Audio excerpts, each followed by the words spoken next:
Hello everyone, welcome back to financial पाठशाला।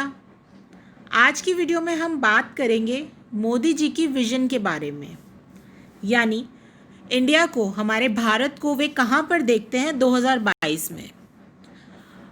हमारी भारत की स्वतंत्रता को 75 साल हो जाएंगे 2022 में, तो मोदी जी हमारे इंडिया को, हमारे भारत को कहाँ देखते हैं 2022 में।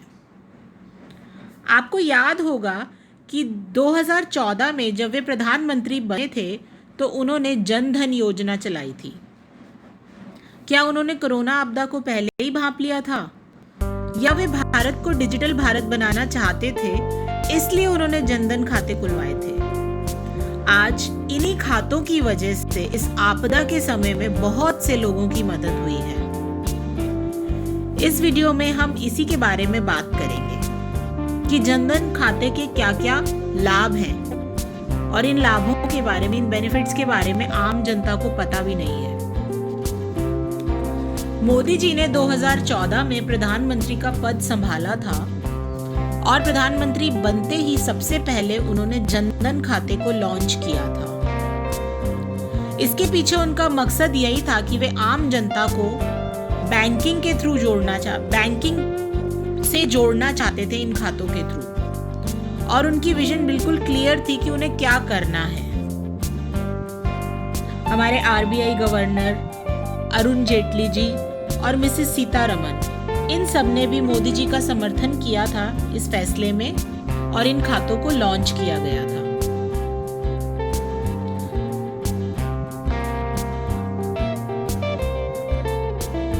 क्या आप जानते हैं कि जनधन योजना Guinness book of world record में भी अपना नाम दर्ज करा चुकी है? वर्ल्ड बैंक ने कहा है कि इस योजना के अंतर्गत 50 करोड़ खाते खोले गए, और उन लोगों के खोले गए जो बैंकिंग सेवाओं से बिल्कुल वंचित थे, जिन्हें बैंकिंग के बारे में कुछ पता भी नहीं था। इसका मतलब है मोदी जी उन सब लोगों का अकाउंट खुलवाना चाहते थे जिनको बैंकिंग के बारे में कोई जानकारी नहीं थी। अब देखते हैं कि इन खातों के थ्रू वो डिजिटल इंडिया कैसे बनाने जा रहे हैं। मोदी जी ने 15 अगस्त 2014 को जन धन योजना स्कीम की घोषणा की थी, और 28 अगस्त 2014 को इसे लॉन्च भी कर दिया गया था। बैंक्स को 28 अगस्त को ही आदेश दे दिए गए थे कि इन खातों को खोलना शुरू किया जाए।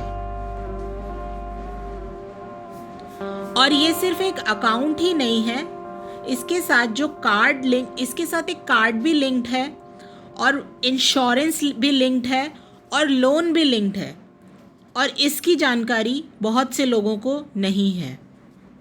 इसके बारे में भी हम बात करेंगे कि कैसे इस अकाउंट के थ्रू लोन और इंश्योरेंस का भी फ़ायदा उठाया जा सकता है। जब ये खाता लॉन्च हुआ था तो किसी ने ये सोचा भी नहीं था कि जो गैस सिलेंडर की सब्सिडी है वो अकाउंट में ही आएगी।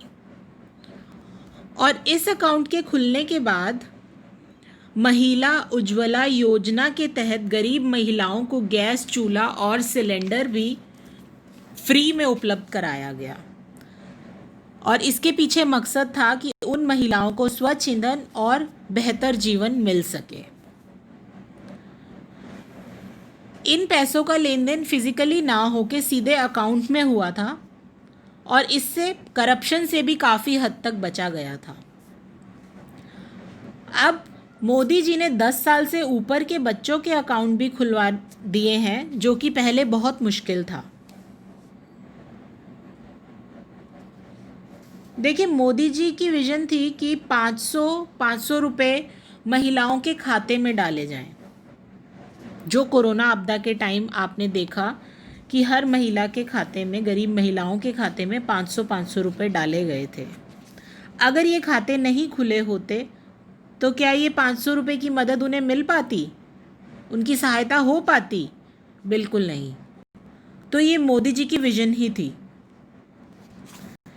50,000 करोड़ रुपए उन्होंने महिलाओं को इस तरीके से दिलवाए, और 10,000 करोड़ रुपए इसी तरह किसानों को भी दिलवाए गए। कभी भी मुसीबत के समय पर ऐसा नहीं हुआ है कि भारत के लोगों के खाते में पैसे आए हों। अभी इस लॉकडाउन के चलते, इस लॉकडाउन के टाइम पर मोदी जी ने लेबर क्लास एम्प्लॉयज सबको 1,000 2,000 रुपए देकर सबकी सहायता की। अब देखें कि कैसे डिजिटल इंडिया बनाना चाहते हैं वे। जैसे इनकी विजन रही है कि उन्होंने देश का साथ मांगा है। वे चाहते हैं कि देश के लोग आत्मनिर्भर बने, सेल्फ डिपेंडेंट बने। उन्होंने देशवासियों का साथ मांगा ताकि वे हमारे देश को आगे लेकर जा सकें। जब उन्होंने पहली बार पार्लियामेंट में एंटर किया था तो उन्होंने लोकतंत्र के मंदिर पर माथा टेका था। कभी भी ऐसा नहीं हुआ है कि इंडिया के प्रधानमंत्री को पूरे वर्ल्ड में नंबर 1 का दर्जा दिया गया हो, पर ये मोदी जी ने प्रूव कर दिया है कि वो नंबर 1 ही है। अब देखिए चाइना, जिसने पूरी दुनिया की नाक में दम किया हुआ है, मोदी जी ने उसे भी नाको चने चबवा दिए हैं। कैसे? उनकी 59 चाइनीज ऐप्स को बैन करके।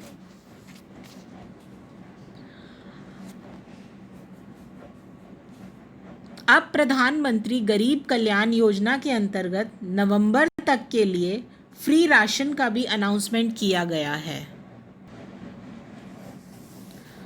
अब सोलर पावर भी इंडिया में नंबर 1 पर है। कभी सोचा था किसी ने कि सोलर एनर्जी का भी इस तरीके से यूज किया जा सकता है? आपने कभी ये भी नहीं सोचा होगा कि आपको अपने ही घर में टॉयलेट्स बनवाने के लिए 12-12 हज़ार रुपये दिए जाएंगे, जो कि गांव में दिए भी गए हैं लोगों को। अब आते हैं जनधन खातों पर। आप सिर्फ ये ही मत सोचिए कि इन खातों में जो सरकार की तरफ से पैसे आ गए हैं तो तुरंत उसे निकाल लेना चाहिए। अगर आप इस जनधन खाते को नॉर्मल खाते की तरह ट्रीट करेंगे, इसमें नॉर्मली लेन देन करेंगे नॉर्मल खातों की तरह, तो आपको इसके दूसरे बेनिफिट्स भी मिलेंगे। हम इसके बारे में भी बात करेंगे। देखिए, आज 1.5 लाख बैंक मित्र और बैंक ब्रांचेस मिलकर डिजिटल भारत को आगे बढ़ा रही हैं। 2012 में रुपे कार्ड इंडिया में लॉन्च किया गया था, पर उसे बिल्कुल भी पॉपुलराइज नहीं किया गया। पर मोदी जी ने 2014 में आते ही इसे जनधन के साथ लिंक कर दिया। उन्होंने ऐसा क्यों किया? ताकि वो इंडिया को, हमारे भारत को नंबर 1 बना सकें। पहले हमारे इंडिया में वीज़ा और मास्टर कार्ड की ही मोनोपोली थी, वही 2 कार्ड्स पॉपुलर थे। पर रुपे आने के बाद 2014 के बाद रुपे का सबसे ज़्यादा यूज़ होने लगा है। देखिए, 40 करोड़ लोगों के जो जनधन खाते खुले हुए हैं और इन खातों में 1,20,000 करोड़ रखा हुआ है। अगर इन्हीं पैसों का लेन देन रुपे कार्ड के थ्रू होता है तो उसका क्या बेनिफिट मिलेगा? चलिए बात करते हैं। देखिए, इसमें 2 लाख का एक्सीडेंटल इंश्योरेंस कवर भी है, इसमें लाइफ इंश्योरेंस कवर भी है। वो कैसे मिलेगा? अगर किसी की डेथ से 45 दिन पहले उन्होंने इस अकाउंट के कार्ड को यूज़ किया है, रुपे कार्ड को यूज़ किया है, तो उनका इंश्योरेंस कवर एक्टिवेट हो जाता है। और ऐसी फैसिलिटी जो सिर्फ कार्ड, एटीएम कार्ड के चलाने पर आपको मिल रही है, वो इसके सिवा कहीं और नहीं मिलेगी।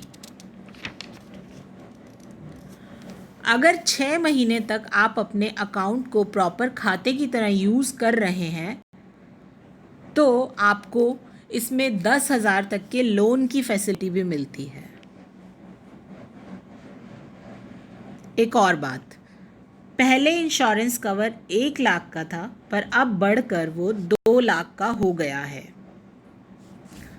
आपको अपने जनधन खाते को 6 महीने तक अच्छे से मेंटेन करना है, यानी कि उसमें अपना पैसा जमा करवाना और निकालना है, ना सिर्फ जो पैसा सरकार की तरफ से आया उसे निकालने पर ध्यान देना है।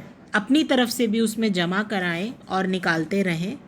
अगर 6 महीने तक आप उसमें अच्छे से लेन देन करते हैं तो इस खाते में आपकी ओवरड्राफ्ट फैसिलिटी भी एक्टिवेट हो जाती है। मुझे लगता है इस बेनिफिट के बारे में बहुत से लोगों को पता भी नहीं होगा। तो आज की वीडियो में हमारी तरफ से बस इतना ही था। अगर आपको ये वीडियो पसंद आई हो तो इसे लाइक और शेयर ज़रूर करें। Thank you for watching. Have a good day.